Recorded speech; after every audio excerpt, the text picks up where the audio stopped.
जय हिंद students, welcome to study for civil services. कैसे हैं आप सभी लोग? उम्मीद करता हूं सभी बहुत ही बढ़िया होंगे। सो गाइज, आज है 2 सितंबर 2025 और आज के करंट अफेयर्स को हम लोग कवर करने वाले हैं। आप में से जो भी स्टूडेंट्स यूपीवीसीएस, यूपीएससी, बीपीएससी या किसी भी स्टेट पीएससी की तैयारी कर रहे हैं, तो लेक्चर को एंड तक जरूर देखिएगा, क्योंकि यहाँ पर वो सभी न्यूज हम लोग कवर करते हैं जो आपके एग्जामिनेशन के लिए इंपॉर्टेंट होती हैं। और गाइज, ये है हमारे ज्ञान सर, और ज्ञान सर का स्पेशल पेड बैच आप लोगों के लिए अवेलेबल है। इन दिए गए नंबर पर कॉन्टैक्ट करके आप बैचेस को जो है वो ज्वाइन कर सकते हैं।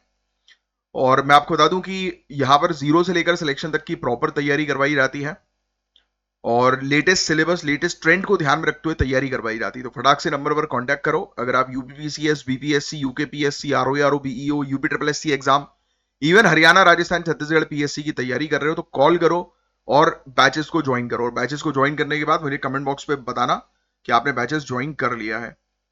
और ये है आज के टॉपिक्स, जिनको एक एक करके हम लोग कवर अप करेंगे। बट बिफोर दैट मैं आप लोग के एक कमेंट को जो है वो देख लेता हूँ।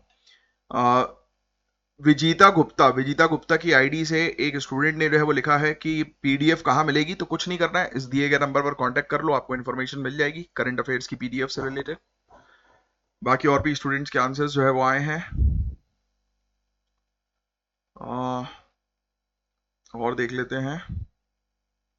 हाँ, आयुष गुप्ता ने एक क्वेश्चन, जो जब भी आप उससे कोई डाउट जो है वो पूछो ना, तो उसके स्टार्टिंग में डाउट लिख दिया करो, तो उस पर मेरी नजर चली जाएगी। तो मुझे ऐसा लगता है कई बार कि आपने, एक मिनट अपना, हाँ, तो उसके आगे जो है वो डाउट मार्क कर दिया करो, है ना, तो मैं एकदम उस पर स्पेसिफिकली जो है वो देख लूंगा। तो आपने लिखा था कि पहलगाम में आतंकी हमला जो हुआ था, सभी देशों को मालूम था कि यह पाकिस्तान से आए आतंकवादी ने किया है। यस। तो क्या सभी देशों में जाकर बताने का क्या उद्देश्य था? क्योंकि सभी देशों में आतंकी हमले होते हैं और सबको पता होता है कि इसको अंजाम किसके द्वारा दिया गया। यूएसए में भी आतंकी हमले हुए हैं और ट्रंप आज पाकिस्तान से हाथ मिला रहे हैं, वह सौदा कर रहे हैं। तो देखो यार, इसमें आपने पूछा है कि ये क्या सिनेरियो है, तो इसको, इसी को बोलते हैं डिप्लोमेसी, है ना। अब देखो, पहली चीज तो आपको ये चीज दिमाग में जो है वो रखना जरूरी है कि किसी भी कंट्री की गवर्नमेंट, है ना, किसी भी कंट्री की गवर्नमेंट ये जिम्मेदारी नहीं लेती है कि टेररिस्ट एक्टिविटीज उनके द्वारा करवाई जा रही है। वो हमेशा नॉन स्टेट एक्टर्स के ऊपर जिम्मेदारी अपनी सौंप देते हैं। बोलते हैं कि भाई हमने नहीं किया, हमारे यहां पर ये इंस्टीट्यूशन है, ये फलाना समूह बन गया है, ग्रुप बन गया है, जो इस प्रकार की गतिविधियां कर रहा है। पॉइंट नंबर 1 समझ में आया? तो और पॉइंट नंबर 2, अब देखो, ग्लोबलाइजेशन का जमाना है, वैश्वीकरण का जमाना हम लोग को देखने को मिल रहा है। हमें एक दूसरे कंट्रीज के साथ ट्रेड मेंटेन करके रखना जरूरी है, राइट। अगर हम एक दूसरे कंट्रीज के साथ जो है वो ट्रेड करेंगे, तभी हमें फायदा मिलेगा। तो आपका कहना यह है कि यूएसए हाथ मिला रहा है ऐसी कंट्रीज के साथ, क्यों? क्योंकि यूएसए को ये एशिया में, सेंट्रल एशिया में, है ना, साउथ ईस्ट एशिया में अपना दबदबा मेंटेन रखना है, तब उसको बातचीत तो करनी पड़ेगी ना कंट्रीज के साथ। और दूसरी बात, हमें पता है कि टेररिस्ट फाइनेंसिंग करता है पाकिस्तान, बट किसी कंट्री की गवर्नमेंट को इस तरीके का धब्बा लगाना वो गलत है, क्योंकि यूनाइटेड नेशन ने तो इसको डिक्लेयर नहीं किया है। Yes, come on. So this is the point. जैसे कि अब नॉर्थ कोरिया, सभी लोग जानते हैं कि नॉर्थ कोरिया जो है वो, वहां पर हम लोग को देखने को मिलता है कि एक प्रकार से डिक्टेटरशिप ही चलती है। यस, वहां पर डेमोक्रेसी है नहीं, पहली चीज। एक फैमिली जो है वो रूल करती आ रही है और संघी फैमिली है। आप सभी लोग इस चीज से वाकिफ हैं, है ना। तो द पॉइंट, बट फिर भी उसके बावजूद यूएसए ने उसके साथ जो है वो डील करी थी। याद आ रहा है? कुछ सालों पहले की बात करें, ट्रंप ने जो है वो डील करी नॉर्थ कोरिया के साथ कि आपके जितने भी जो न्यूक्लियर वॉरहेड्स हैं उसको आप डिसमेंटल करो। याद आ रहा है कुछ? तो हमने बातचीत तो करी ना। तो बातचीत करना बहुत जरूरी होता है। और जो आपने टॉपिक जो टेररिज्म का जो है वो छेड़ा है कि हाँ यार, ये फलाना कंट्री टेररिज्म को प्रमोट करती है और हम लोग जो है वो हर एक कंट्री में जाकर पाकिस्तान के मुद्दे को उछाल रहे हैं, ये भी जरूरी होता है। इससे एक प्रेशर क्रिएट होता है, इसी को बोलते हैं एक डिप्लोमेटिक प्रेशर। जब हम दूसरी कंट्रीज के पास जाते हैं और दूसरी कंट्रीज को बताते हैं कि यार उस कंट्री में ऐसी हरकतें हो रही है, वहां पर टेररिज्म जो है वो इतना बढ़ता जा रहा है और वो इंडिया को टारगेट कर रहा है और ये ह्यूमैनिटी के अगेंस्ट है, खिलाफ है, तो कहीं ना कहीं से एक प्रेशर क्रिएट होता है उस कंट्री के ऊपर, पाकिस्तान के ऊपर एक प्रेशर क्रिएट करते हैं हम लोग, राइट, जिससे कि पाकिस्तान जो है वो अपनी टेरिटरी के अंदर टेररिज्म से जुड़ी एक्टिविटीज या इस प्रकार की गतिविधियों को जो है वो बंद करे, है ना। तो ये चीज हम लोग को देखने को मिलती है। कोई गलत करता है तो उसके बारे में जब हम लोग दूसरे से बोलते हैं तो कहीं ना कहीं जो गलत कर रहा है उसको ये चीज जो है वो रहती है कि अरे यार इसके कारण कहीं मेरे रिलेशन जो है वो खराब ना हो जाए। सपोज करो कि एक कोई व्यक्ति है जो आपसे मिलने आया और वो ड्रग्स का बिजनेस करता है, ड्रग्स स्मगलिंग करता है ना। एक नॉर्मल व्यक्ति आपसे मिलने आया, आपका दोस्त भी बना कुछ समय तक, फिर आपको पता लगा कि अरे यार इसकी गतिविधियां ठीक नहीं है, ये तो ड्रग्स का धंधा करता है। तो जब आप अपने किसी दूसरे फ्रेंड से मिलोगे तब आप उसको बताओगे ना कि यार थोड़ा सा उससे सतर्क रहना, कल को तुम ना फंस जाओ, क्योंकि वो ड्रग्स के धंधे में इन्वॉल्व है। अब इससे बताऊं क्या होता है, इससे लॉन्ग टर्म में जो व्यक्ति जो है, जो वाकई में मतलब जो ड्रग्स का धंधा कर रहा है, तो लॉन्ग टर्म में जब वो देखता है कि अरे यार ये जो सामने वाला व्यक्ति है वो सभी को बताता जा रहा है कि मैं ड्रग्स का धंधा कर रहा हूं, तो इससे मेरे कॉन्टेक्ट्स, मेरे टर्म्स, मेरी इमेज खराब हो रही है, तो एक टाइम आएगा कि वो ड्रग्स का धंधा करना बंद कर देगा। कम ऑन, इस तरीके से भी चीजें चलती हैं कि नहीं चलती? बिल्कुल चलती हैं। फिर वो सोचेगा कि नहीं यार मुझे अपनी इमेज जो है वो अच्छी करनी है, तो हटाओ, ये इस चीज के कारण मेरी इमेज खराब हो रही है तो उसको बंद करो। तो ये बेसिकली इनडायरेक्टली अटैक होता है डिप्लोमेसी के जरिए चीजों को खत्म करने का, सोल्यूशंस निकालने का। और बातचीत करना तो जरूरी है, क्योंकि वो पर्टिकुलर कंट्री ने थोड़ी ना जिम्मा ले रखा है कि हमने ही ये चीज जो है वो करवा रखी है, हम ही टेररिज्म को जो है वो प्रमोट कर रहे हैं। उसने कभी नहीं बोला, ना वो बोलेंगे, क्योंकि टेररिस्ट जो होते हैं वो नॉन स्टेट एक्टर्स होते हैं, है ना, उनका गवर्नमेंट से कोई लेना देना नहीं होता, राइट। अब ऑब्वियस ही बात है कि अगर थोड़ा सा डेप्थ जाएंगे हम तो हमें एक इंफॉर्मेशन जो है वो मिलती है जिसके थ्रू हमें पता ही है कि अलकायदा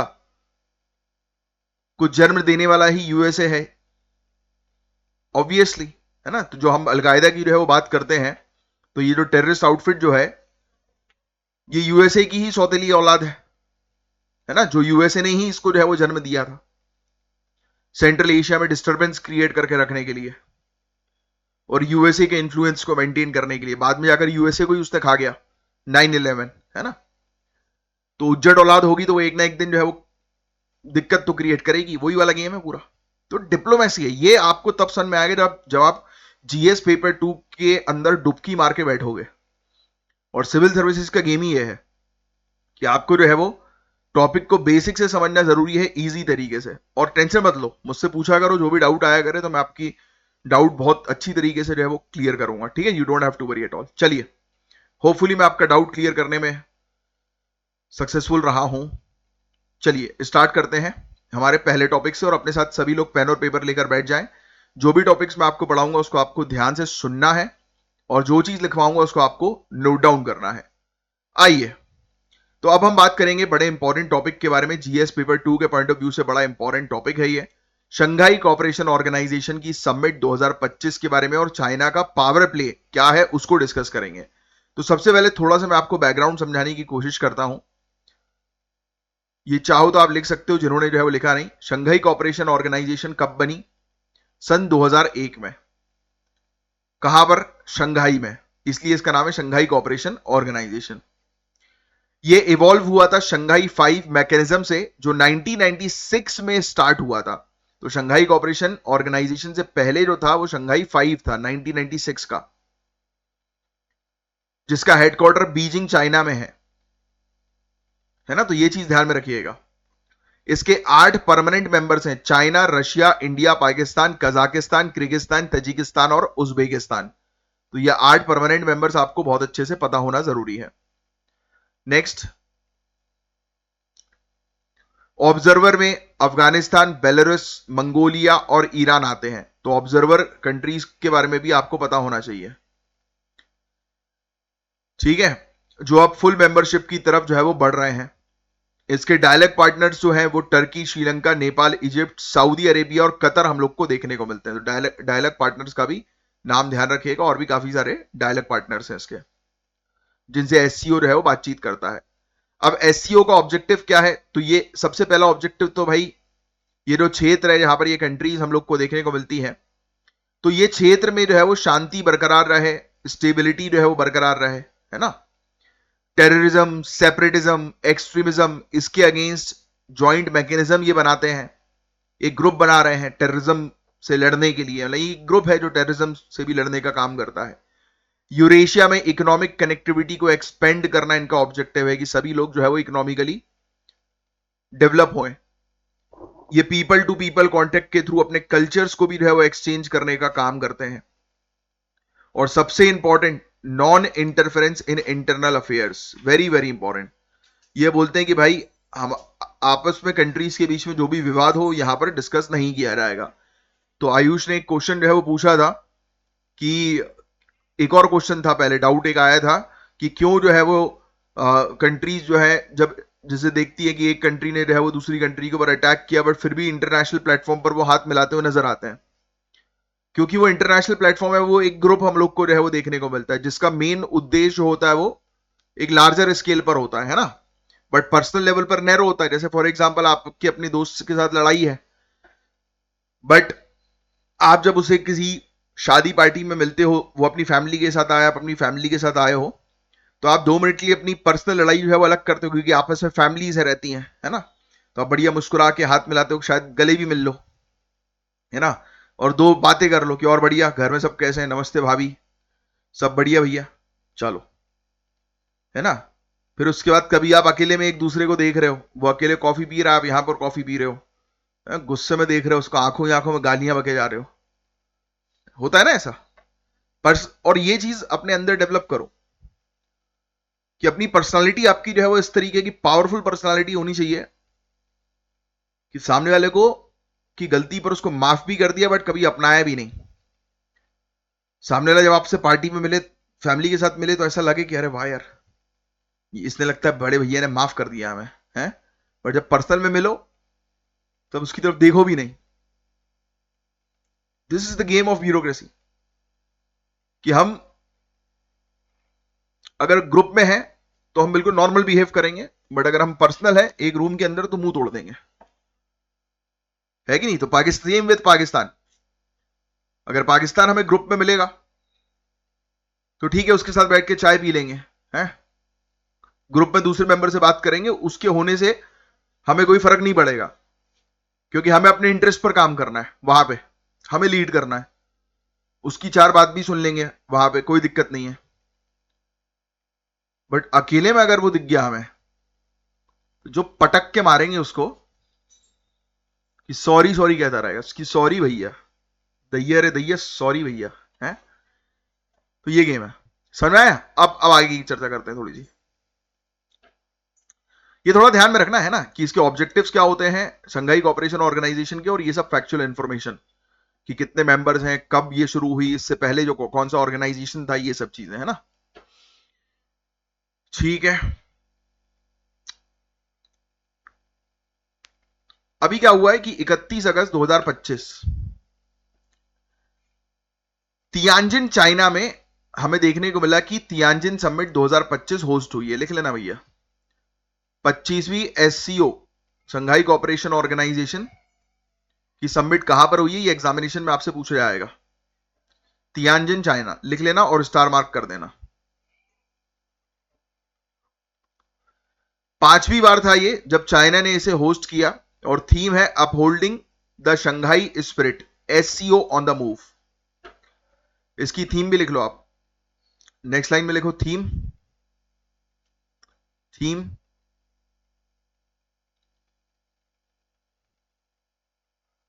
थीम लिखो, upholding the Shanghai spirit, SCO on the move, upholding the Shanghai spirit, SCO on the move.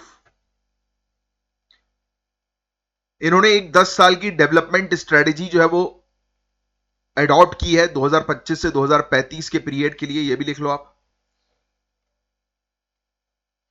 25 साल का अचीवमेंट और चैलेंजेस रिव्यू हुए कि 25 इयर्स में क्या एससीओ ने अचीव किया, क्या चैलेंजेस फेस किए, उसको इन्होंने रिव्यू किया।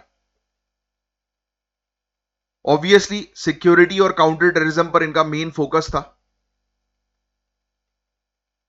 ट्रेड इंटीग्रेशन और एनर्जी पार्टनरशिप को पुश दिया गया। इनने बोला कि भाई हमें एनर्जी पर फोकस करना है, कनेक्टिविटी प्रोजेक्ट्स पर फोकस करना है, व्यापार को बढ़ाना है ना।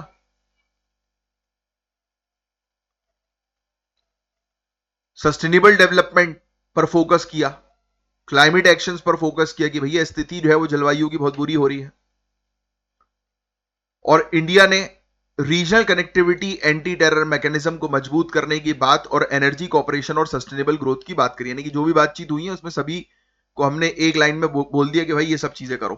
ठीक है, तो ये चीज हम लोग को देखने को मिली।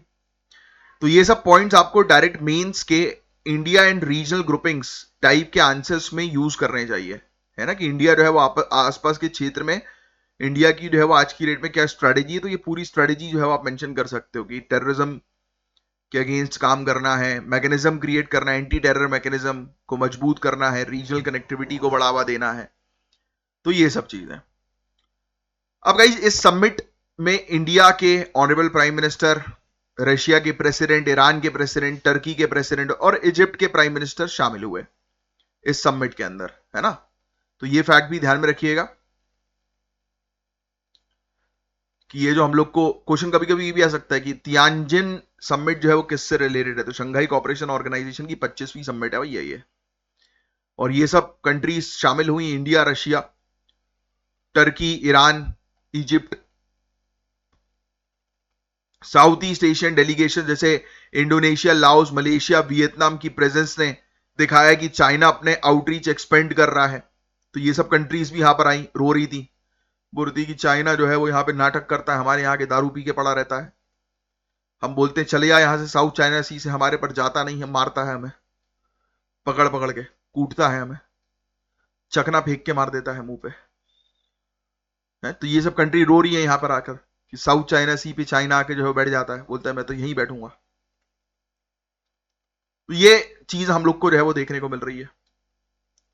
मिलिट्री परेड के गेस्ट की लिस्ट अलग थी, इंडिया, इजिप्ट, टर्की के लीडर्स परेड से पहले ही चले गए। लो भैया, इंडिया, इजिप्ट, टर्की ने बोला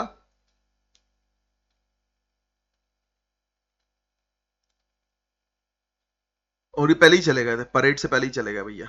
leaders of India, Egypt and Turkey will depart Beijing before the parade.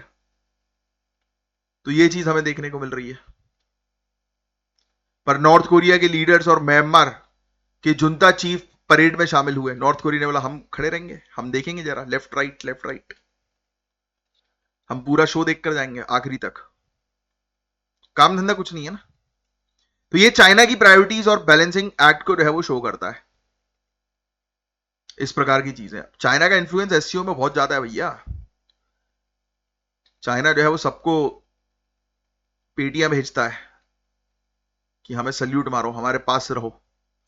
Shanghai cooperation organisation दिखाता है कि यूरेशिया में चाइना इंस्टीट्यूशनल लीडरशिप प्रोजेक्ट कर रहा है, लेकिन मिलिट्री परेड दिखाता है कि वो अपनी ग्लोबल मिलिट्री डिप्लोमेसी और सिंबॉलिक रेजिस्टेंस प्रोजेक्ट करना चाहता है, दिखाना चाहता है। मतलब कुल मिला के देखो चाइना ने क्या किया, चाइना मिलिट्री परेड में क्या हो रहा है, चाइना दिखा रहा है, चाइना के अंदर हो रही है ना ये पूरी चीजें, इवेंट। चाइना दिखाएगा कि देखो हम कितने पावरफुल हैं। हमने बोला चल बे तू अपनी पावर अपनी जेब में रख, हम उठ के निकल लिए। इसको कहते हैं बेइज्जती करना चाइना की। सामने वाला व्यक्ति जो है वो आपके पास आया, आप आए उस आपके पुराने दोस्त के पास, या फिर आप अपने किसी रिश्तेदार के पास गए उसके घर पे। आपका रिश्तेदार जो है उसने आपको डिनर विनर पे बिठाया, खाना वाना खिलाया। फिर आपका रिश्तेदार जो है वो बोलता है कि आओ बाहर आओ, हमने स्विमिंग पूल बनाया है, पीछे खेत है वो दिखाते हैं तुम्हें, खेत में खड़ी है आपके एक आप मतलब एक पहचान वाला था आपके, वो आपके पास आया और आपको बता दिया कि ये खेत और ये सब चीजें नहीं दिखाना चाह रहा है, इसने खेत में एक रोल्स रॉयस सेकेंड हैंड खरीद के रखी है, किसी से मांग के लाया है सेकेंड हैंड, वो आपको दिखाना चाह रहा है कि हमारे घर पे तो रोल्स रॉयस है। तो आपको ये खबर लग गई कि ये साल अपनी रहीसी दिखा रहा है मुझे। आपने उसको बोला कि भैया थोड़ा लेट हो रहा है, जल्दी निकलना, बाद में आते हैं। आप उठ के निकल लिए। इसका मतलब क्या हुआ कि आपने सामने वाले को जो है वो बोल दिया कि भाई तू अपनी रहीसी अपनी जेब में रख, और जब आप निकले तो आपके सायरन बजा, ट्यू यूं यूं यूं, क्योंकि आप भैया एसडीएम हो, डीएसपी हो, सायरन बजा, फिर आप निकल रहे हो घर से बाहर। जलवा है अपना, है कि तुम अपनी रहीसी अपनी जेब में रखो, जलवा तो हमारा ही चलेगा। तो गेम ये था। चाइना जो है वो क्या बोल रहा है, चाइना बोल रहा है कि नहीं, उसने कुछ लोगों को बिठा के भी रखा पैसे देके कि बैठो हमारे साथ। नॉर्थ कोरिया को बोला बैठो, नॉर्थ कोरिया बैठा उसके साथ, पूरा इवेंट देख कर गया, क्योंकि काम धंधा कुछ नहीं है ना, तो सोच रहा है कि चलो ठीक है पिक्चर चल रही है देख लेंगे। तो ये शंघाई कोऑपरेशन ऑर्गेनाइजेशन दिखाता है कि यूरेशिया और में चाइना इंस्टीट्यूशनल लीडरशिप दिखाना चाह रहा है, लेकिन मिलिट्री परेड दिखाता है कि वो अपनी ग्लोबल मिलिट्री डिप्लोमेसी और सिंबॉलिक रेजिस्टेंस प्रोजेक्ट करना चाहता है। साथ ही India, Russia, central Asian countries अभी भी शंघाई कोऑपरेशन ऑर्गेनाइजेशन के फ्रेमवर्क में काफी क्रिटिकल है। तो ये गेम था, तो वो कितनी बेहतरीन तरीके से चीजें हमने देखी। Rats regional anti terrorist structure भी एक है, शंघाई कोऑपरेशन ऑर्गेनाइजेशन का एक इनिशिएटिव है, ताशकेंत में इसका हेडक्वार्टर है, ये भी लिख लीजिएगा। शंघाई कोऑपरेशन ऑर्गेनाइजेशन का एक डेवलपमेंट बैंक भी है ना। फिर ये ज्वाइंट प्रयास करते रहते हैं सिक्योरिटी को मजबूत करने के लिए, ट्रांसपोर्ट कॉरिडोर बनाते हैं, agriculture, digital economy, cultural exchange, इन सब एरियाज पर काम करते हैं। एनुअल ज्वाइंट मिलिट्री एक्सरसाइज भी इनकी जो है वो होती है पीस मिशन सीरीज के अंदर। तो ये फैक्ट्स भी थोड़े से ध्यान में रखना जरूरी है। बस गाइज इतना ही था इस टॉपिक के अंदर। मैं उम्मीद करता हूं मैंने आपको जो चीज बताई है वो दिमाग में सही तरीके से आपके फिट हो गई होगी। अब अगले टॉपिक की तरफ हम लोग जो है वो आगे बढ़ेंगे। तो दूसरा टॉपिक है हमारा डिजिटल कनेक्टिविटी रेटिंग का, जो इंडिया के टेलीकॉम सेक्टर और डिजिटल इंफ्रास्ट्रक्चर के लिए गेम चेंजर बन सकता है। ट्राई ने 27 अगस्त 2025 को 8 कंपनीज को अप्रूव किया है कि वो डिजिटल कनेक्टिविटी रेटिंग एजेंसी के तौर पर, लिख लो भैया, ट्राई ने जो है वो 8 कंपनीज को रजिस्टर किया कि वो DCRAs होंगी और ये rating of properties for digital connectivity regulation 2024 के अंडर है। ये पूरी चीज लिख लीजिए आप।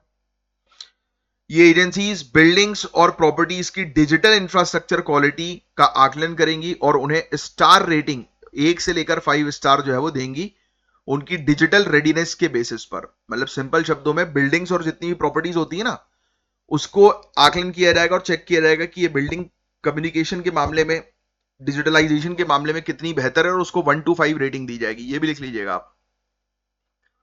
ये एजेंसी क्या करेगी, क्वालिटी देखेगी डिजिटल इंफ्रास्ट्रक्चर की प्रॉपर्टीज में और स्टार रेटिंग प्रोवाइड कराएगी 1 to 5 ब्रैकेट में लिख लेना। एग्जांपल देता हूं, अगर एक कोई बिल्डिंग देखी आपने, ठीक है, एक कोई बिल्डिंग जो है उसके अंदर 4G 5G सिग्नल वीक है, वाईफाई कवरेज नहीं आ रहा, तो उसे लो रेटिंग मिलेगी। और अगर एक बिल्डिंग के अंदर आप घुस रहे हो और एकदम से आपको 4G 5G सिग्नल सब मिल रहे हैं, हाई ब्रॉडबैंड स्पीड मिल रही है, फाइबर कनेक्टिविटी मिल रही है, तो हाई स्टार रेटिंग मिलेगी। बस यही सिंपल सी चीज है। तो ट्राई अब बेसिकली जितने भी इंफ्रास्ट्रक्चर है, प्रॉपर्टीज, होता नहीं कई बार आप किसी बिल्डिंग के अंदर या मॉल के अंदर घुसो, बेसमेंट में जाओ तो एकदम आपका नेटवर्क जीरो हो जाता है।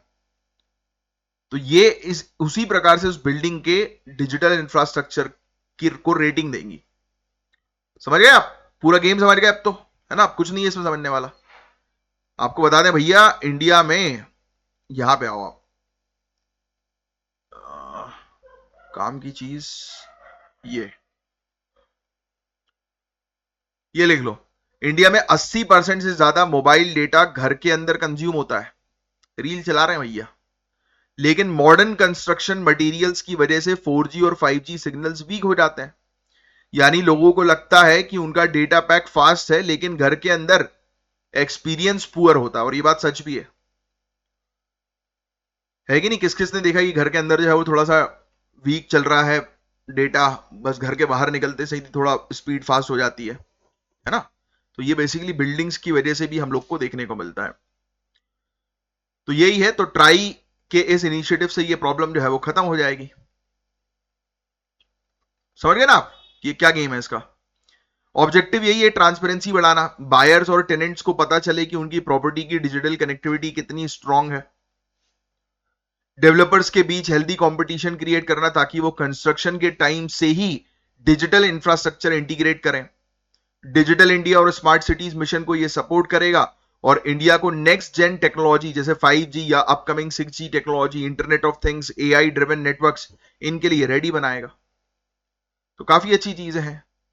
इसमें कुछ इंपॉर्टेंट की फीचर्स हैं। 8 अप्रूव्ड एजेंसी में हम लोग को आरडोम, टॉवरजन, क्रेस्ट डिजिटल, CTL इन्फोकॉम, ESटेक्स टेलीकॉम, फ्रॉक, सेलसेट, फिस्ट्रीम कंसल्टिंग,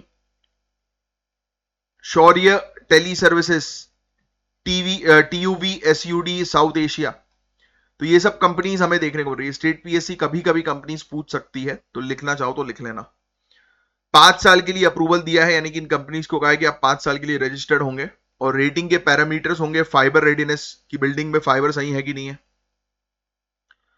फिर देखेंगे ये लोग कि इंडोर यानी कि घर के अंदर घुसते सही थी मोबाइल कवरेज आ रहा है कि नहीं आ रहा, क्वालिटी क्या है बिल्डिंग के मोबाइल कवरेज की। वाईफाई अवेलेबिलिटी देखेंगे और कितना डंडे वाईफाई के सिग्नल में उठ रहे हैं। ब्रॉडबैंड की स्पीड चेक करेंगे और ओवरऑल यूजर का एक्सपीरियंस क्या है इसको देखेंगे, फिर रेटिंग देंगे। और ये फ्रेमवर्क रेसिडेंशियल और कमर्शियल दोनों प्रॉपर्टीज पर लागू होगा, ये फैक्ट भी आपको ध्यान में रखना है। ठीक है, ये चीज प्रीलिम्स में पूछी जा सकती है।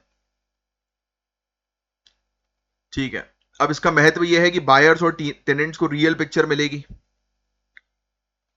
पुअर इंडोर कनेक्टिविटी की प्रॉब्लम सॉल्व होगी, रियल एस्टेट सेक्टर को डिजिटल रिफॉर्म्स के साथ अलाइन किया जा रहा है, डेवलपर्स को एनकरेज किया जा रहा है कि डिजाइन फेज से ही डिजिटल इंफ्रास्ट्रक्चर इंक्लूड करें, फ्यूचर रेडी इन्वेस्टमेंट इससे बढ़ेंगे, इंडिया की प्रिपेयर्डनेस जो है वो 6G और इंटरनेट ऑफ थिंग्स के लिए काफी स्ट्रांग होगी। वही सेम चीज जो मैंने आपको बताई वो रिपीट हो गई। That's it.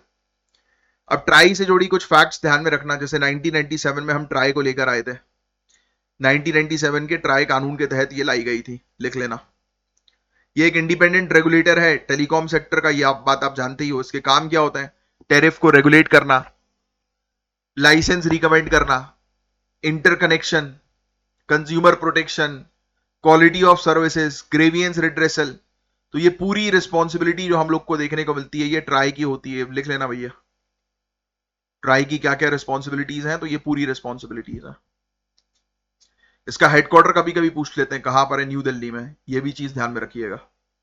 अब इसका रोल टेलीकॉम से आगे बढ़कर डिजिटल इकोसिस्टम गवर्नेंस तक एक्सपेंड हो गया है। देखिए भैया, पहले सिर्फ हेलो हेलो फोन कॉल की बात होती थी, अब ये बोल रहे हैं कि नहीं भाई, हमें तो पूरा डिजिटल इकोसिस्टम को सही करना है, उसका शासन अपने हाथ में लेकर आना है। तो अब ये पूरा इंटरनेट, AI सही चले, 6G सही चले, 5G सही चले, है ना। तो इंफ्रास्ट्रक्चर ऐसा बने कि जहां पर कम्युनिकेशन जो है वो स्ट्रांग हो, ये सब चीजों को भी तो अब एडमिनिस्टर कर रही है ये, तो उसका काम अब आगे बढ़ गया है। ठीक है, तो डिजिटल कनेक्टिविटी रेटिंग एजेंसी याद रखना प्रीलिम्स के लिए काफी इंपॉर्टेंट है ये। पैरामीटर रेटिंग के ध्यान में रखना है ना। Wifi, fibre, broadband speed, user का एक्सपीरियंस, वो 5 चीजें बताई थी ना मैंने आपको, ये 5 चीजें बहुत इंपॉर्टेंट है, याद रखनी है, प्रीलिम्स में आएगी। ठीक है, बस दैट्स इट। अब यार ये जीएसटी का टॉपिक को तो हम पहले भी डिस्कस कर चुके हैं। 5% और 18% का जीएसटी लागू होगा। तो यही है जीएसटी रैशनलाइजेशन का टॉपिक है, जो ऑनरेबल प्राइम मिनिस्टर ने अपने इंडिपेंडेंस डे में बताया था कि भाई ये दीपावली का गिफ्ट है जो लोगों को दिया जा रहा है, क्योंकि काफी सारे जो आइटम्स हैं सस्ते हो जाएंगे और कुछ आइटम जो है वो काफी महंगे हो जाएंगे। स्पेशल 40% का एक स्लैब रखा है ना हमने टोबैको, लग्जरी गुड्स और इन सब चीजों के लिए। तो 4 टीयर जीएसटी स्ट्रक्चर जो था, 4 टीयर नहीं था वैसे तो 5 था, और एक और हमने 7 टीयर स्ट्रक्चर भी डिस्कस किया था, आपको याद हो तो इसको सिंप्लीफाई करके अब कह रहे हैं कि अब सिर्फ 2 ही स्लैब होंगे जीएसटी के, 5% के और 18% के, और एक और 40% का होगा सिन और लग्जरी गुड्स के लिए। तो ये चीज मैं पहले भी आपको पढ़ा चुका हूं, है ना, तो उसमें सिर्फ सुन लो, इस टॉपिक को लिखने की जरूरत नहीं है। हालांकि इन्होंने ये बताया कि एक short term revenue loss estimate किया है 60,000 रुपए से लेकर 1 लाख करोड़ रुपए एक साल का। ये बोल रहे हैं कि इसमें ये नुकसान हो सकता है कि भाई 60,000, क्योंकि ऑब्वियस ही बात है कि जीएसटी स्लैब कुछ आइटम सस्ते होंगे तो जो सरकार का रेवेन्यू था वो कम हो जाएगा। तो ये सरकार बोल रहे हैं कि ये लॉस हो सकता है। और रैशनलाइजेशन के बाद एवरेज जीएसटी रेट 11.5% से गिरकर 10% जो है वो आ सकता है। तो ऐसी चीज ये जो है वो बोल रहे हैं कि जनरली सरकार को जो है वो पहले 11.5% का ऑन एन एवरेज फायदा होता था, अब 10% का फायदा होगा। आओ थोड़ा सा बैकग्राउंड जो है वो समझा देता हूं, वैसे लिखने की जरूरत नहीं। जीएसटी आप जानती हो 2017 में लॉन्च हुई थी। मल्टीपल इनडायरेक्ट टैक्सेस को एक यूनिफॉर्म टैक्स रिजीम में क्रिएट किया गया। इनिशियल फेज में राज्यों को कंपनसेट करने के लिए 5 साल के लिए 14% एनुअल रेवेन्यू ग्रोथ गारंटी दी गई। पता होना चाहिए आपको, है ना, कि जीएसटी कंपनसेशन एनुअल बेसिस पर कितना बोला गया था, 14%। नए रिफॉर्म्स का मेन एम यह है कि रेट्स को सिंप्लीफाई करना, टैक्स डिस्प्यूट्स को कम करना, कंप्लायंस को इंप्रूव करना। शॉर्ट टर्म में 45,000 करोड़ रुपए का हिट एस्टीमेट हम लोग को देखने को मिल रहा है और आगे जाकर 60,000 से लेकर 1 लाख करोड़ रुपए तक का ये बढ़ सकता है। मतलब ये सरकार को जो है वो थोड़ा सा लॉस होगा, ये बता रहे हैं। महाराष्ट्र, कर्नाटक, तमिलनाडु, इनको ज्यादा नुकसान होगा क्योंकि इंडस्ट्रियलाइज्ड स्टेट है, क्योंकि उनकी रेवेन्यू बेस अप्लायंस, इलेक्ट्रॉनिक्स और सर्विसेज पे डिपेंडेंट है। बिहार, उत्तर प्रदेश, इनको कम नुकसान होगा क्योंकि उनके कंजम्पशन बास्केट में एसेंशियल गुड्स ज्यादा है, ठीक है, जिन पे पहले से ही लो टैक्स या फिर एग्जेम्पशन जो है वो दिया हुआ है। कॉम्पिटिटिवनेस, एवरेज जीएसटी रेट 10% होने से इंडिया डेवलप्ड इकोनॉमी के क्लोजर आ जाएगा। कॉम्पिटिटिवनेस बढ़ेगी और मेक इन इंडिया विजन को पुश मिलेगा। लोअर रेट कंजम्पशन को बूस्ट करेंगे। फॉर्मल टैक्स नेट एक्सपेंड होगा, लीकेज कम होगा। डिजिटल टूल्स जैसे कि ई इनवॉइसिंग और डिजिटल ट्रैकिंग कंप्लायंस को इंप्रूव करेंगे। लॉन्ग टर्म में रेवेन्यू बियॉन्ड्स मेंटेन रहेगी। अच्छा, मुझे कमेंट बॉक्स पे एक चीज ये बताना, एजुकेशन पे अभी जीएसटी 5% है या 18% है? बताओ कमेंट बॉक्स पे लिखकर। और इसमें क्या सुधार की आवश्यकता है ये भी बताना एक लाइन में, ठीक है। अब बहस चल रही है भाई, स्टेट को जो लॉस होगा उसकी भरपाई करो आप, तो उसी पर बहस चल रही है। मैन्युफैक्चरिंग हैवी स्टेट्स को लॉस बियर करना पड़ेगा। रेवेन्यू प्रेशर से हेल्थ, एजुकेशन और इंफ्रास्ट्रक्चर स्पेंडिंग भी कम हो सकती है। जब भी जीएसटी अडॉप्ट हुआ था उस समय भी हमें देख कंपनसेशन प्लस सेंट्रल पैकेज बहुत डिले दिया गया था। 2017 में कंपनसेशन एक पॉलिटिकल ग्लू था जिसकी वजह से जीएसटी इंप्लीमेंट हो गया, बट उसमें भी तो कंपनसेशन में भी तो कितना नाटक हुआ था। परमानेंट कंपनसेशन सेंटर के लिए फिस्कली अनस्टेबल होगा, है ना। तो बस यही कंपनसेशन को लेकर बहस चल रही है, बाकी और कुछ नहीं है इस पर्टिकुलर टॉपिक के अंदर। 5% 18% वाली चीज थोड़ी सी जो है वो आप ध्यान में रखिएगा, दैट्स इट। अब आइए, तो देखो गाइस, एक स्ट्रेटेजिक टॉपिक है ये, एनर्जी सॉवरेनिटी डॉक्ट्रिन का। एनर्जी सॉवरेनिटी डॉक्ट्रिन, ऊर्जा संप्रभुता सिद्धांत, वेरी इंपॉर्टेंट। चाहो तो जो है आप लिख लो, ये टाइटल इस प्रकार की बताए, वर्ड्स आपको पता रहना जरूरी है। जब ऐसे वर्ड्स आप यूज करते हो ना कि हमें एनर्जी में संप्रभुता चाहिए, सॉवरेनिटी मतलब कि हमें दूसरी कंट्रीज के ऊपर डिपेंडेंट नहीं होना चाहिए एनर्जी के मामले में, खुद हम आत्मनिर्भर बन जाए, तो लिखने में कितना बढ़िया लगेगा। आपको पता है इंडिया अपना 85% से ज्यादा जो कच्चा तेल है, क्रूड ऑयल जो है, और 50% से ज्यादा नेचुरल गैस जो है वो इंपोर्ट करता है। जिसको नहीं पता लिख लेना। फाइनेंशियल ईयर 2023-24 में क्रूड ऑयल और गैस इंपोर्ट 170 बिलियन डॉलर्स के थे, जो टोटल मर्चेंडाइज इंपोर्ट बिल का 25% था। मतलब हम जो बाहर से मंगा रहे हैं उसमें 25% तो हम लोग खर्चा एनर्जी में दे रहे हैं, यानी कि एक्सपेंडिचर जो बाहर दे रहे हैं पैसा, 25% तो एनर्जी इंपोर्ट करने में दे रहा है। रशिया 2022 के बाद से इंडिया का लार्जेस्ट क्रूड ऑयल सप्लायर बन गया है, यह फैक्ट भी याद रखिएगा। 35 से 40% सप्लाई जो है वो रशिया से हम करते हैं, पहले 2% थी। जून 2025 में इजराइल ईरान क्राइसिस के दौरान 20 million barrels per day oil flow खराब होने का खतरा बना और ऑयल प्राइसेस बढ़ गए थे $103 प्रति बैरल के ऊपर जो है वो जा सकते थे। तो हमने बेसिकली अभी जब हमने देखा कि यार पहले जो है वो तेल को लेकर विवाद हुए हैं कुछ कंट्रीज के ऊपर जो हम डिपेंडेंट थे, तो फिर हमने बेसिकली सबसे पहले तो ये सोचा कि हमें मल्टीपल सप्लायर चाहिए, क्योंकि कल को अगर एक जगह पे दिक्कत होती है तो दूसरी जगह से हम अपने मतलब ऑल्टरनेट जगह से तो हम अपनी व्यवस्था जो है वो कर लें, है ना, रिक्वायरमेंट फुलफिल कर लें। यस, तो पहले तो हमने ये प्रायोरिटी रखी और ये बहुत सही भी चीज है, और ये लाइफ इसको सीखना भी चाहिए लाइफ के लिए कि एक जगह पर अपना डिपेंडेंट मत रहो भाई, क्योंकि किसी एक व्यक्ति के ऊपर आप डिपेंडेंट रहोगे और उसने अगर धोखा दे दिया तो आपके तो लग गया भाई। तो हमेशा पहली चीज तो एक चीज ध्यान में रहे लाइफ में कि कोई भी परमानेंट नहीं है इस दुनिया में। जो आज की डेट में आपको बोल रहा है कि आपका बहुत ही अच्छा मित्र है, आपके अच्छा दोस्त है, कुछ महीनों या कुछ सालों के बाद सब दोस्ती यारी रिश्ते नाते सब खत्म हो जाते हैं एक झटके में। तो कभी ये चीज सोचनी ही नहीं है कि कोई आपके साथ परमानेंट रहेगा। क्लियर? जहां ये चीज आपने सोच ली, दिमाग पे डाल ली ना, बैठा ली, किसी से मिल भी रहे हो, अच्छा लग रहा है मिलके, तो एक चीज अपने दिमाग को जो है बोल देना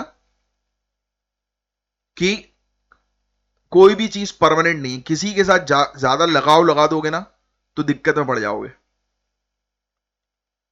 नेक्स्ट, जून 2025 इजराइल और ईरान की क्राइसिस के बाद मैंने आपको ऑलरेडी बता ही दिया कि क्या इशू हम लोग को जो है वो देखने को मिले, कि फेस करने पड़े। ऑयल प्राइसेस जो है वो इंक्रीज होगा, तो फिर हमने मल्टीपल पार्टनर्स बनाना शुरू किए। कुछ चीजें ये है, ये पूरी की पूरी एज इट इज लिखेंगे आप। कुछ लेसन हम लोग को जो है वो देखने को मिलते हैं। 1973 अरब एम्बार्गो ने ऑयल के प्राइसेस 4 गुना ज्यादा कर दिए। वेस्ट को ओपेक से डाइवर्सिफाई जो है वो करना पड़ा। सोचिए आप। तो ये प्रॉब्लम्स अलग अलग टाइम पीरियड पर देखने को मिली। 2011 में फुकुशिमा का डिजास्टर हुआ, न्यूक्लियर कॉन्फिडेंस जो है वो शेक हो गया, कोल और गैस के ऊपर डिपेंडेंसी बढ़ गई। ऐसे ही 2021 में पाइपलाइन फ्रीज हो गई, विंड टर्बाइन फेल हो गए, ब्लैकआउट हो गया। 2022 में रशिया यूक्रेन वॉर के चलते सप्लाई चेन डिसरप्ट हो गया। यूरोप की 40% गैस रशिया पर डिपेंडेंस एक वेपन बन गई। 2025 आइबेरियन ब्लैकआउट, स्पेन और पोर्चुगल में रिन्यूएबल पे ओवर रिलायंस और बैकअप की कमी, क्यों हुई? ग्रिड कोलैप्स की वजह से। तो ये सब प्रॉब्लम्स आप देख, घटनाएं, इवेंट्स आप देख सकते हो कि जिसके चलते हम लोग को समझ में आ रहा है कि नहीं भाई, डिपेंडेंट होना बहुत नुकसानदायक हो सकता है। इंडिया के ऊपर सबसे बड़ा बर्डन तो इंपोर्ट का ही है, जो मैंने भी आपको बता दिया, आंकड़े वगैरह सब जो अभी हमने डिस्कस किया। रशिया के ऊपर ज्यादा डिपेंडेंट है अभी हम लोग, प्लस साथ ही साथ मैक्रो इकोनॉमिक प्रेशर भी है, इन्फ्लेशन का, करंट अकाउंट डेफिसिट बड़ा हो रहा है उसका, फिर हॉर्मुज स्ट्रेट जैसे चोक पॉइंट पे रिस्क भी हम लोग को देखने को मिलता है। जियोपॉलिटिकल फ्लैश पॉइंट्स आप कह सकते हो भाई। स्ट्रेट ऑफ हॉर्मुज जो है ना ईरान के पास, तो वहां पर भी आपने देखा होगा कितनी बार जो है वो दिक्कतें क्रिएट हुई। एक बार तो ईरान ने ही अपने शिप को उल्टा, मतलब तिरछा करके जो है वो रख दिया था कि अब यहां से किसी को निकलने नहीं दूंगा, याद आ रहा है? तो ये सब चीज है। टेक्नोलॉजिकल गैप्स भी हम लोग को देखने को मिलते हैं। Small modular reactors, coal gasification, electrolyser manufacturing की कमी, और फाइनेंस डेफिसिट तो है ही। $10 ट्रिलियन चाहिए 2070 तक ट्रांजिशन के लिए रिन्यूएबल एनर्जी में। तो रिन्यूएबल एनर्जी को बनाना, या हमें अगर एनर्जी सेक्टर में आत्मनिर्भर बनना है, सॉवरेन होना है, तो हमें जो है वो पैसा लगाना पड़ेगा। इंफ्रास्ट्रक्चर की कमी है आज की डेट में, पॉलिसीज प्रॉपर नहीं है, मल्टीपल मिनिस्ट्रीज हैं, ज्यूरिसडिक्शन जो होते हैं वो ओवरलैपिंग हम लोग को देखने को मिलता है। एनवायरमेंट की प्रॉब्लम है, कभी इलेक्ट्रिक व्हीकल्स पर पॉलिसी बन रही है, कभी एलएनजी पर बन रही है, कभी सीएनजी पर बन रही है, कभी हाइड्रोजन पर तैयार हो रही है ना? तो ये सब चीज है। लिथियम, कोबाल्ट, निकल, इसका इंपोर्ट जो है वो भी लिमिटेड है। इसलिए डीप ओशियन मिशन पर हम लोग जो है वो काम कर रहे हैं। डीप सी मिशन जो हम लोग को देखने को मिलता है ना। 5 पिलर इंडिया की सॉवरेनिटी का, ये पूरी चीज लिखेंगे आप। Coal gasification plus carbon capture, 150 billion ton का रिजर्व है सिनगैस के तौर पर, मिथनॉल, हाइड्रोजन, फर्टिलाइजर के तौर पर। नीति आयोग के पायलट प्रोजेक्ट चल रहे हैं। दूसरा हमारा पिलर आप कह सकते हो, यानी कि ये हम लोग ने पिलर बना के रखे कि इस पर जो है वो हमारा पूरा एनर्जी का मतलब इन पर हमने काम कर लिया, यानी कि ये 5 पॉइंट्स पर हमने, 5 एरियाज पर हमने काम कर लिया, तो हम जो है वो एनर्जी के मामले में जो है वो आत्मनिर्भर बन सकते हैं। तो ये चीज बहुत इंपॉर्टेंट है, पूरी की पूरी लिखेंगे आप। बायोफ्यूल पर काम करना है हमें। इथेनॉल ब्लेंडिंग ने 92,000 करोड़ किसानों को ट्रांसफर किए। देखिए आप, सोचिए, एसएटीएटी स्कीम के सीबीजी प्लांट क्लीन फ्यूल और सॉइल फर्टिलिटी के लिए बहुत हेल्पफुल हो रहा है। न्यूक्लियर पर हम काम कर रहे हैं। करेंट कैपेसिटी हमारी 8.8 गीगावाट की है, जो कि बहुत कम है, बट इसको बढ़ाने पर हमारा टारगेट है। क्या टारगेट है भैया हमारा न्यूक्लियर को लेकर, कोई बता सकता है? कमेंट बॉक्स पे लिखकर। कुछ दिनों पहले टारगेट्स भी बताए मैंने आपको। ग्रीन हाइड्रोजन 2030 तक 5 million metric ton per year का हमारा टारगेट है ग्रीन हाइड्रोजन को लेकर। कुछ दिनों पहले भी इसको डिस्कस किया था हमने, याद आ रहा है? इंडिया का टोपोग्राफी स्टोरेज के लिए बहुत सही है। हम जो है वो एनर्जी को अच्छी तरीके से स्टोर करके रख सकते हैं। महाराष्ट्र आंध्र प्रदेश में नए प्रोजेक्ट जो है वो चालू किए जा रहे हैं इस चीज के लिए। तो ये चीजें हैं, तो याद रखना थोड़ा सा, हमें डाइवर्स इंपोर्ट्स पर काम करना जरूरी है। सिर्फ रशिया के ऊपर ही अभी हम डिपेंडेंट ना रहे। Africa, central Asia, Latin America, यहां पर भी एक्सप्लोर करें। हमारा जो स्ट्रेटेजिक पेट्रोलियम रिजर्व है उसको एक्सपेंड करें। 77 डेज से 90 डेज तक एटलीस्ट लेकर आए। इंटरनेशनल एनर्जी एजेंसी का बेंचमार्क है 90 डेज का, कि मतलब आपके पास इतना रिजर्व तो रहना चाहिए कि 90 दिन तक आप जो है वो अपनी नीड्स पूरी कर सकें। बट हम 70 दिन तक अपनी नीड्स पूरी कर पाते हैं, ये भी चीज लिख लो आप। हमारा स्ट्रेटेजिक पेट्रोलियम रिजर्व जो है वो 70 दिन तक चलने वाला है, यानी कि हमारा इंपोर्ट बंद हो गया, प्रोडक्शन बंद हो गया, तो भी 77 दिन तक हम चल सकते हैं बिना किसी से लिए। बट हम बोल रहे हैं कि 77 दिन को बढ़ाकर 90 दिन कर दो। National energy sovereignty council establish किया जाए ताकि एनर्जी, क्लाइमेट, सिक्योरिटी सब एक साथ जो है वो ध्यान में रखते हुए पॉलिसीज बनाएं। क्वाड, ब्रिक्स, I2U2 ऐसे इंस्टीट्यूशंस के साथ पार्टनरशिप करें। Small modular reactors, carbon capture, hydrogen ecosystem में टेक्नोलॉजी पर काम करें, फोकस करें। तो इससे जो है वो हम अपनी एनर्जी के सेक्टर में जो है वो सॉवरेनिटी अचीव कर पाएंगे, आत्मनिर्भरता अचीव कर पाएंगे। Next topic, state energy efficiency index 2024। 29 अगस्त 2025 को बीईई यानी ब्यूरो ऑफ एनर्जी एफिशिएंसी ने रिलीज किया है। लिख लो भैया, बीईई के द्वारा स्टेट एनर्जी एफिशिएंसी इंडेक्स 2024 जो कि छठा एडिशन है वो रिलीज की गई है। Alliance for an Energy Efficient Economy के कोलैबोरेशन के साथ जो है वो उसको रिलीज किया गया। ए ट्रिपल ई के कोलैबोरेशन के साथ रिलीज किया गया। छठा एडिशन मैंने आपको ऑलरेडी लिखवाई दिया है। इसका पहला एडिशन कब आया था? 2018 में आया था, ये भी लिख लेना। इसका पहला एडिशन इन्होंने जो है वो लॉन्च किया था 2018 में।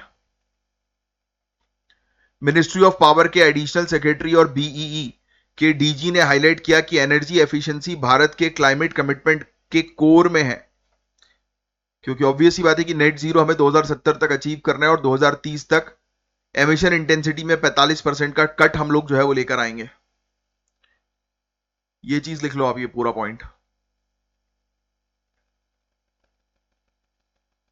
ठीक है, बस ये बस फैक्ट्स बस आपको ध्यान में रखना है, दैट्स इट। अब आओ थोड़ी सी चीज समझने वाली जो है वो समझेंगे।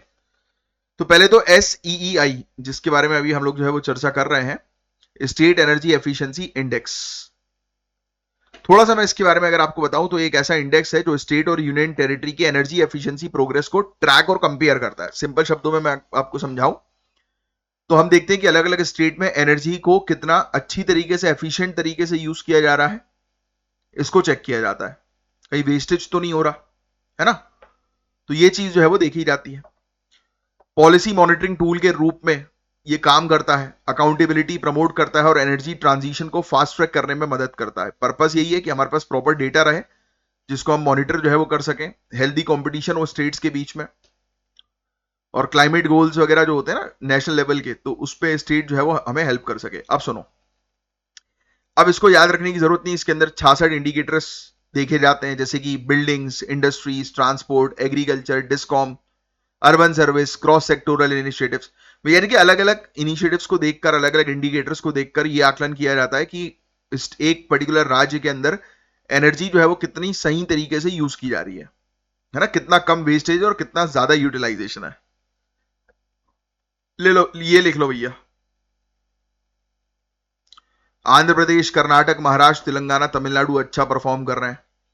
फिर उसके बाद आसाम, केरल, फिर हरियाणा, पंजाब, राजस्थान, ओडिशा, उत्तर प्रदेश आते हैं, और फिर उसके बाद तो भैया और बाकी दूसरी स्टेट्स आ जाती हैं। महाराष्ट्र काफी अच्छा परफॉर्म कर रही है, वही लिखा है ना। फिर उसके बाद आंध्र प्रदेश, आसाम, त्रिपुरा।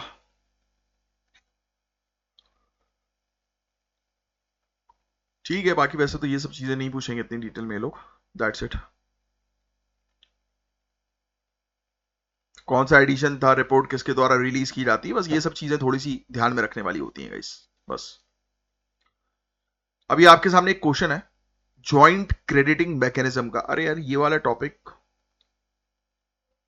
लिख लो, जॉइंट क्रेडिटिंग मैकेनिज्म। ये टास्क है कि आपको जो है वो करना है, पढ़ना है आज इसके बारे में। कुछ पॉइंट जो बता रहा हूं एज इट इज वैसे लिख लो। पहला स्टेटमेंट बिल्कुल करेक्ट है कि एक जापानीज बायलैटरल इनिशिएटिव है अंडर पेरिस एग्रीमेंट, ठीक है, ये लिख लो।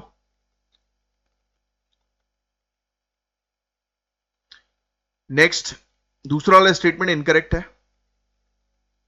एमिशन रिडक्शन जो है वो शेयर किए जाते हैं इंडिया और जापान के बीच में, है ना, तो ये शेयर होते हैं। जो भी वो एमिशन जो है वो कम करते हैं, राइट, तो वो शेयर होते हैं वाले क्रेडिट। ये लिखो मत, ये वाला पॉइंट मत लिखो। थर्ड वाला भी करेक्ट है, Indo Japan joint crediting mechanism. ये इंडिया का टारगेट जो है कि 45% एमिशन इंटेंसिटी जो है वो रिड्यूस करना है और 50% install capacity non fossil fuel sources के थ्रू होनी चाहिए 2030 तक, तो उस टारगेट को भी अचीव करेगा। ये वाला पॉइंट लिख लेना। सिंपल शब्दों में मैं आपको समझाऊं तो दोनों जापान और इंडिया मिलकर जितना भी कार्बन डाइऑक्साइड एमिशन को कम कर रहे हैं उसको एक साथ शेयर करेंगे। वो भले ही किसी ने ज्यादा किया किसी ने कम किया, तो उसको लेकर ये इनिशिएटिव आया है।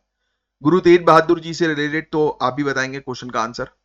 पहला स्टेटमेंट बिल्कुल सही है, गुरु तेग बहादुर को हिंद दी चादर, हिंद दी चादर सिख धर्म के 9वें गुरु थे। मुगल शासन के दौरान कश्मीरी पंडित के जबरन जो फोर्सफुल जो हम लोग को देखने को मिलता है ना कि रिलीजियस कन्वर्जन, धर्मांतरण का विरोध करने के लिए हिंद दी चादर के रूप में जो है वो याद किया जाता है। नेक्स्ट, दूसरा भी करेक्ट है। आनंदपुर साहिब को इन्होंने एस्टैब्लिश किया जो एक मेजर सिख स्पिरिचुअल और मिलिट्री सेंटर बन गया। तीसरा स्टेटमेंट इनकरेक्ट है, उनकी फिलॉसफी जो है वो स्पिरिचुअल स्ट्रेंथ, ह्यूमिलिटी और इक्वलिटी के ऊपर बेस्ड है, ना मटेरियल प्रॉस्पेरिटी के ऊपर नहीं भाई, मटेरियल प्रॉस्पेरिटी नहीं। सिखिज्म को थोड़ा एक्सेप्टेबल मुगल कोर्ट के लिए बनाया था, बिल्कुल नहीं। चलिए, पीएम आशा के रिफॉर्म से रिलेटेड ये क्वेश्चन है, ट्राई करना इसका आंसर देने की। और पेड कोर्सेज को ज्वाइन करने के लिए दिए गए नंबर पर आप कांटेक्ट जो है वो कीजिए। चलिए, बस आज के लिए इतना ही था। अब मैं मिलूंगा आपसे नेक्स्ट लेक्चर में, तब तक के लिए bye, take care, have a great day ahead. जय हिंद, जय श्री महाकाल।